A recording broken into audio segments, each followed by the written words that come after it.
दोस्तों, रूस से तेल खरीदने को लेकर भारत सरकार ने अमेरिका को करारा जवाब दिया है। ऐसे जवाब की ट्रंप को उम्मीद नहीं रही होगी, लेकिन भारत की ओर से जवाब दिया गया है। भारत ने कहा कि अब बहुत हो गया, जवाब देना जरूरी है। भारतीय विदेश मंत्रालय ने कहा है कि रूस से तेल खरीदने के लिए केवल भारत को टारगेट करना सही नहीं है, क्योंकि रूस से तेल केवल भारत ही नहीं, अमेरिका, यूरोपीय यूनियन सहित कई और देश भी खरीद रहे हैं। लेकिन अमेरिका की तरफ से ऐसा दिखाया जा रहा है कि रूस से तेल केवल वही खरीद रहा है और वह तेल खरीदना बंद कर दे तो रूस और यूक्रेन युद्ध खत्म हो जाएगा। भारत ने ये भी कहा है कि रूस और यूक्रेन की लड़ाई जब शुरू हुई तो अमेरिका ने ज्यादा से ज्यादा रूसी तेल खरीदने के लिए उसे प्रोत्साहित किया और अब इसे खरीदने से मना कर रहा है। भारत का कहना है कि अमेरिका की आलोचना गैर न्यायोचित और अतार्किक है, क्योंकि वह अपने न्यूक्लियर इंडस्ट्री के लिए यूरेनियम,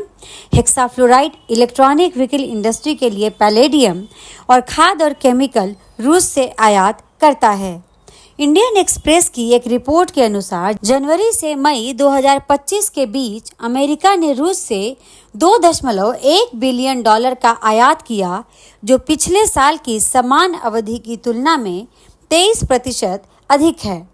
भारत का तर्क है कि जब अमेरिका और यूरोप खुद रूस से सामान खरीद रहे हैं, अपनी इकोनॉमी बचा रहे हैं, तो यूक्रेन जंग का हवाला देकर उनकी ओर से भारत पर दबाव बनाना अनुचित है। भारत अपनी ऊर्जा जरूरतों के लिए रूस से 35 से 40% तेल आयात करता है, जो आर्थिक रूप से फायदेमंद है। यह स्थिति वैश्विक भू राजनीति में दोहरे मानदंडों को दर्शाती है, जहां अमेरिका भारत को रूस से व्यापार रोकने के लिए दबाव डाल रहा है, लेकिन खुद रूस से महत्वपूर्ण सामग्री आयात कर रहा है।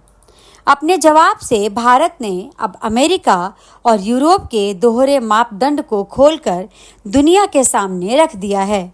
दरअसल भारत बेवजह की विवाद या वार पलटवार में नहीं पड़ना चाहता था, लेकिन हर चीज की एक सीमा होती है। भारत को लगा कि अब पानी सिर से ऊपर जा रहा है और जवाब देना जरूरी हो गया है, तो उसने सच्ची लेकिन कड़वी बातें बोल दी। भारत ने ये भी साफ कर दिया है कि वह रूस से तेल खरीदना बंद नहीं करेगा, क्योंकि उसकी घरेलू और औद्योगिक जरूरतें हैं जिन्हें उसे पूरा करना है। दूसरा, ये बाजार है, तेल उसे जहां भी सस्ता मिलेगा वह खरीदेगा।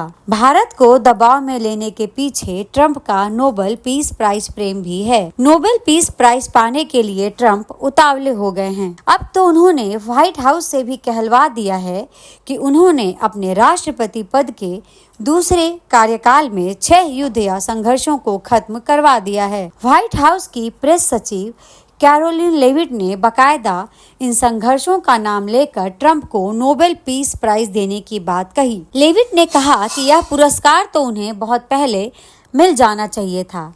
बात सही है, ये संघर्ष जैसे भी हो वे रुक तो गए, लेकिन सबसे बड़ा युद्ध रूस यूक्रेन के बीच चल रहा है, जो अभी भी जारी है। लाख कोशिशों के बावजूद ट्रंप इसे खत्म नहीं करा पाए हैं। कहाँ वह दावा करते थे कि राष्ट्रपति बनते ही 24 घंटे के भीतर वह इस युद्ध को खत्म करवा देंगे, लेकिन 7 महीने हो गए ये युद्ध चल ही रहा है। अब उन्हें लगता है कि भारत यदि रूस से तेल खरीदना बंद कर देता है तो यह युद्ध रुक जाएगा।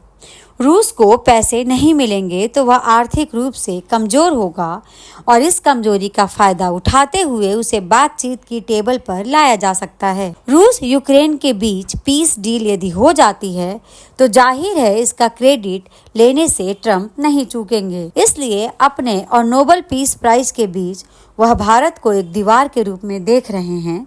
उनकी खिसियाहट और झल्लाहट के पीछे ये एक बड़ी वजह है। दोस्तों, हमारे इस वीडियो को लाइक, शेयर और चैनल को सब्सक्राइब जरूर करें।